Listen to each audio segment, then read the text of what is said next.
Hello Ram గారు. Hello అండి. చాలామంది అండి విజువలైజేషన్ గురించి మాట్లాడుకుంటూ ఉంటారు. బట్ అది ఎక్స్పీరియన్స్ అయితే దాని రిజల్ట్ ఏ విధంగా ఉంటుంది? మన విషెస్ కానివ్వండి, లేదంటే మన ఆలోచనలు కానివ్వండి, వాటి ట్రాన్స్ఫార్మ్ ఏ విధంగా ఉంటుందంటారు? అండ్ దాని ఎక్స్పీరియన్స్ ఏ విధంగా చేయాల్సినటువంటి అవసరం ఉంది? మనిషి ఏదైనా సాధించాలనుకుంటే జీవితంలో సాధించేంత వరకు ఎదురు చూడకుండా సాధిస్తే జీవితం ఎలా ఉంటుందో ముందే బ్రెయిన్లో రిజిస్టర్ చేసుకోవడమే విజువలైజేషన్. ఓకే. ఒక పిక్చరు 100 మాటల కంటే శక్తివంతమైంది.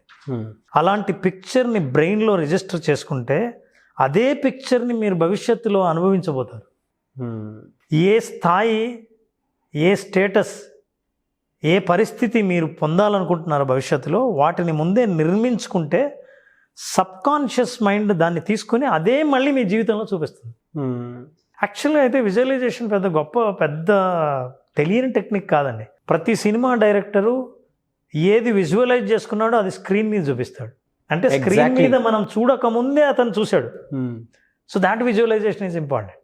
మన లైఫ్లో మనం ఏదైనా ఒక లక్ష్యం సాధించాలనుకుంటే, నేను కోటీశ్వరుని అవ్వాలి, నేను మంచి కారు కొనాలి, ఈ స్థాయి నాకు రావాలి, నాకు ప్రమోషన్ రావాలి అని అనుకున్నది మీరు ఎలా విజువలైజ్ చేస్తారో, ఎంత ఇంటెన్స్గా విజువలైజ్ చేస్తారో ఆ విజువలైజేషన్ బ్రెయిన్ నిజం చేయడానికి ప్రయత్నిస్తారు. దీన్ని నేను ఇంకో రకంగా చెప్తే మీకు ఈజీగా అర్థమవుతుంది. షూర్. చాలామంది విజువలైజేషన్నే దుర్వినియోగం చేసుకుంటారు. ఎలా? తమ కష్టాలను సృష్టించుకుంటారు. నెగిటివ్గా ఆలోచిస్తారు. నా భవిష్యత్తు ఇలా ఉంటుందేమో, నేను ఫెయిల్ అవుతానేమో, నన్ను మెచ్చుకోరేమో, నేను ఇది సాధించలేనేమో. ఇది అనుకున్నది వాళ్ళకు చూసావా, నేను అనుకున్నదే నిజమైంది. అవును. ఎందుకైందంటే నువ్వు already visualized your failure. Yes. So what we are doing is that we are visualizing negative things in life and making it true. అది నిజం చేస్తున్నాం. అట్లాగే మంచి వాటికి ఎందుకు ఉపయోగించకూడదు? అందుకే ప్రపంచంలో గొప్ప గొప్ప అథ్లెట్స్, గొప్ప గొప్ప ఆటగాళ్ళు, గొప్పగా విజయం సాధించే వాళ్ళ రంగంలో విజువలైజేషన్ లేకుండా వాళ్ళు ఏ పని చేయరు. ఒక మహానుభావుడు, ఆయన రష్యాలో ఇతను అమెరికన్ గూఢచారి అని అనుమానించి అతన్ని జైల్లో వేశారు. జైల్లో ఎట్లాంటి జైలు అంటే, అతను డిస్క్రైబ్ చేస్తే జైలు 4 అడుగుల ఎత్తు 3 అడుగుల వెడల్పు ఉన్న గదిలో 12 సంవత్సరాలు ఉన్నాడు. 12 సంవత్సరాల పాటు ఈ జైలు గదిలో పెడితే ఏం చేయాలి ఒక్కడు? అసలు కదలడానికి కానీ శరీరం కూడా సహకరించకుండా అంత చిన్న గదిలో. యాక్చువల్గా అదే శిక్ష. వాళ్ళు అలాంటి శిక్ష అనుభవించాలనే వేశారు. తను ఫిజికల్గా బాధ అనుభవిస్తూ తప్పుడు అనుకున్నాడు, ఇక నేను మెంటల్గా పిచ్చి పట్టుంది, పిచ్చి పట్టకుండా ఉండాలంటే, అలాంటి ఆలోచనలు రాకుండా ఉండాలంటే తను ఏదైనా సరే ఈ బాహ్య ప్రపంచంలోకి ఆలోచనలను తీసుకెళ్ళాలి. బాహ్య ప్రపంచం ఏంటి? తనకు చిన్నప్పటి నుంచి చెస్ అంటే ఇష్టం. అవును. మెదడులో 64 గళ్ళ చెస్ బోర్డును మైండ్లో అనుకుని తను చెస్ ఆడడం మొదలుపెట్టాడు. ఎవరితో ఆడాలి ఆలోచించాడు. ఎవరితోనో ఎందుకు? ప్రపంచ ఛాంపియన్, అప్పట్లో గ్యారీ కాస్పరోవ్, రష్యాలో ప్రపంచ ఛాంపియన్గా ఉండేవాడు. అతనితో ఆడడం మొదలుపెట్టాడు మెంటల్గా. ప్రతిరోజు చెస్ బోర్డు ఓపెన్ చేయడం, అతను అటువైపు ఇతను ఇటువైపు ఆడుతూ ఉండడం, ఆ ఆలోచనల్లోనే టైం గడిచిపోయేది. 12 సంవత్సరాల తర్వాత అమెరికన్ ప్రెసిడెంట్ మారాడు.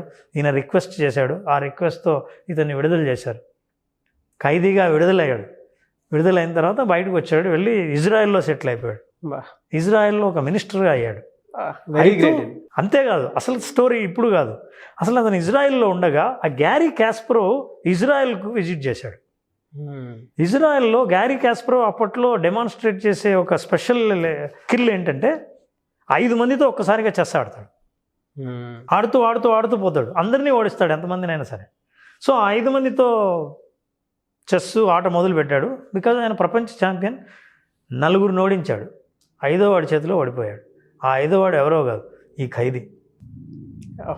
ఇతను 12 సంవత్సరాలు విజువలైజ్ చేసుకున్నాడు అతనితో ఆడుతూ. అప్పుడు విలేకరులు అడిగారు, అదేంటండి మీరేం ఛాంపియన్ కాదు, మీరు ఎప్పుడు ఇంతకుముందు చెస్ ఆడలేదు, ఆశ్చర్యకరంగా ఏంటి ఆయన్ని ప్రపంచ ఛాంపియన్ ఓడించారని. అప్పుడు తను చెప్పాడు, ఒక్కసారి కాదు 12 ఏళ్ళుగా అతన్ని ఓడిస్తూనే ఉన్నాను, ఈరోజు ఓడించడం పెద్ద కష్టం కాదన్నాడు. That's a visualization technique.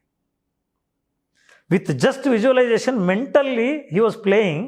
అతన్ని ఓడిస్తూ వచ్చాడు మెంటల్గా. సబ్కాన్షియస్ మైండ్ ఏం చేసిందంటే, తను ఎలా ఆడాలో, అన్ని పరిస్థితుల్లో తనని ఎలా ఓడించాలో రిజిస్టర్ చేసి పెట్టుకుంది. కరెక్ట్గా ఆ కండిషన్ వస్తూనే ఆ లోపల రిజిస్టర్ అయిన టాలెంట్స్ అన్నీ బయటకు వచ్చాయి.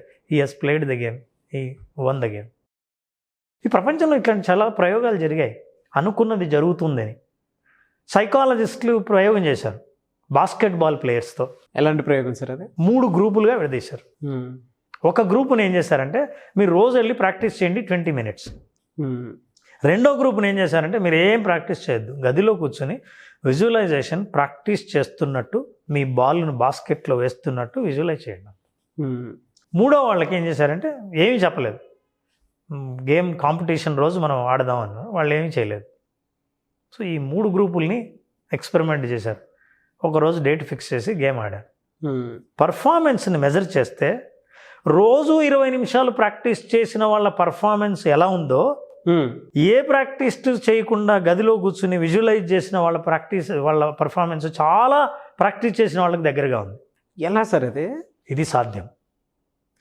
ఇది ఎలా సాధ్యం అని అంటే మీరు ఎవరైనా టాప్ పర్ఫార్మర్స్ని అడిగితే వాళ్ళు ఏం చెప్పారంటే ప్రతి ఆట ఆడే ముందు ఈ ఆట ఎలా ఉంటుంది, ఒక బాల్ వస్తే సిక్సర్ని నేను ఎలా కొట్టాలో సచిన్ టెండూల్కర్ చాలా తీవ్రంగా డీప్గా విజువలైజ్ చేసుకుంటే ఆ బాల్ వచ్చినప్పుడు విజువలైజ్ చేసుకున్న పిక్చర్ని రిజిస్టర్ చేసుకున్నాడు. కాబట్టి ఖచ్చితంగా మీ శరీరము మీ ఆలోచన అన్నీ ఆ డైరెక్షన్లోనే పనిచేసి అదే ఫలితాన్ని ఇస్తాయి. That's science proved it. So you have to visualize it.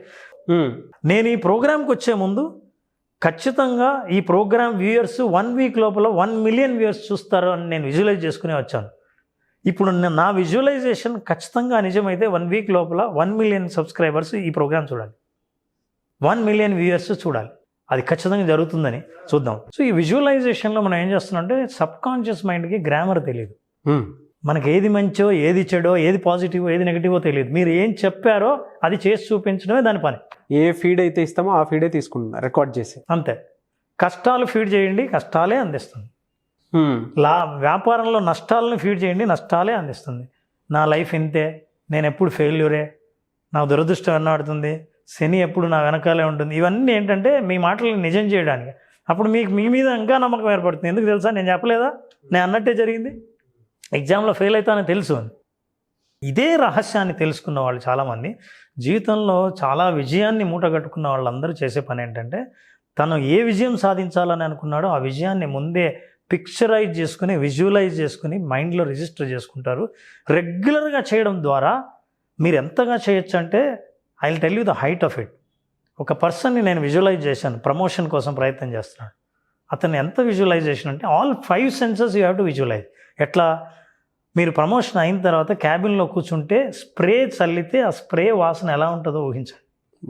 ఆ రోజు మీరు వేసుకున్న డ్రెస్ షర్ట్ కలర్ ఏంటి, ప్యాంట్ కలర్ ఏంటి, మీ టేబుల్ ముందర స్టాండ్లో పెన్ స్టాండ్ ఎలాంటిది ఉంది. సో ఇవన్నీ విజువలైజ్ చేస్తే మీరు ఆశ్చర్యపోతారు. దాదాపు 4.5 సంవత్సరం తర్వాత అతను ఫోన్ చేసి, మీరు నమ్మరు సార్, నేను అప్పట్లో మీకు చెప్పాను, నేను నాకు గుర్తులేదు అని చెప్పాను, నేను డార్క్ గ్రీన్ షర్ట్ అని చెప్పాను, నేను డార్క్ గ్రీన్ షర్టే వేసుకున్నాను, అదే క్యాబిన్లో ఉన్నాను, ప్రమోషనే వచ్చింది, ఇక్కడే ఉన్నాను, నేనున్న పరిస్థితులన్నీ నాకు ఇప్పుడు మళ్ళీ గుర్తు వచ్చాయని. మా మధ్య 4 సంవత్సరాలు కమ్యూనికేషన్ లేదు. 4.5 సంవత్సరం తర్వాత ఆ రోజు ఏదైతే ఊహించుకున్నామో ఈరోజు అది జరిగిందని. సో మీరు ఎంతగా విజువలైజ్ చేసుకుంటారో, ఎంత డీప్గా, ఎంత డీటెయిల్డ్గా మీరు విజువలైజ్ చేసుకుంటారో అంత ఫలితాలు అద్భుతంగా ఉంటాయి. Yes, successful people does this and they know this secret. ఇది ఎలా చేయాలంటే దానికి ఒక మెథడ్ ఉంది. నెంబర్ 1, మీకు ఏం కావాలో దాని మీద క్లారిటీ ఉండాలి. నేను బాగా డబ్బు సంపాదించాలి, బాగా అంటే 1,00,000, 1,00,00,000, 100 కోట్ల. మీరు అది చెప్పకపోతే మీ బ్రెయిన్కి ఏంటి బాగా అంటే, ఒకడికి 100 రూపాయలు చాలా ఎక్కువ, ఇంకోటికి 1,00,000 రూపాయలైనా చాలా తక్కువ. సో ఏది బాగా నాకు తెలియదు. ఆ క్లారిటీ లేనప్పుడు కారు కొనాలి, నేను ఏ కారు కొనాలి, ఏ కలర్ కొనాలి, ఏ బ్రాండ్ కొనాలి. సో మీరు ఎంత డీటెయిల్డ్గా ఊహించుకొని రిజిస్టర్ అవుతే ఆశ్చర్యంగా మీ జీవితంలో. అందుకే ఒక్కోసారి మీరు చూసారు లేదు, ఎప్పుడైనా సడన్గా అరే నేను ఇప్పుడే అనుకుంటున్నా నీ ఫోన్ వచ్చింది, ఎస్, అరే ఇప్పుడే నీ గురించి అనుకుంటా వస్తున్నాను. ఆ రిజిస్టర్ అయింది ఎప్పుడు మీరు ఎట్లా ఏం అనుకున్నారో అప్పుడే మనిషి కనిపిస్తాడంటే దానికి ముందే మీ బ్రెయిన్ కుడ్ విజువలైజ్ ఇట్. ఇలాంటి మన జీవితంలో మన సంఘటనలు ఎదురవుతున్నా మనం గుర్తించాము అంతే. నెంబర్ 1 క్లారిటీ ఉండాలి. నెంబర్ 2 రిలాక్స్ మైండ్ ఉండాలి. Clarity, relaxation and also detailed description. So clarity ఉండాలి, యూ నీడ్ రిలాక్స్డ్ మైండ్ ఉండాలి, డీటెయిల్స్తో చేయాలి, and also you need to have a gratitude.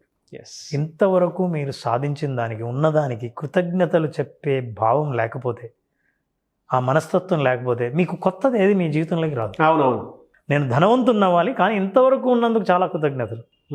మీరు దేవుని ప్రార్థిస్తారో, నేచర్కు చెప్తారో, ఏదైనా మీ జీవితంలో ఇప్పటివరకు ఉన్న వాటిని కృతజ్ఞతలు చెప్పకపోతే లేనిది ఏది మీ దగ్గరికి రాదు. ఎస్. సో ఈ యాటిట్యూడ్, వీటితో కనుక విజువలైజేషన్ స్టార్ట్ చేస్తే, I'm telling you, it is not my theory, it is a proven theory world wide. Yes. Try it, practice it, achieve it, it is possible. ఇంకా ఎనీవన్ కెన్ హెల్ప్ యూ రోజు visualize చేయడానికి, ఎలా చేయాలో, ఎంత డీటెయిల్గా చేయాలో చేయగలిగితే మీరు సాధించాలనుకున్నది తొందరలోనే సాధించవచ్చు, ఇంకా దగ్గరగా సమయాన్ని మీరు కుదించవచ్చు. ఎస్, వెరీ గుడ్ ఎగ్జాంపుల్ అండి, with practically. Thank you so much Ram garu. Thank you so much.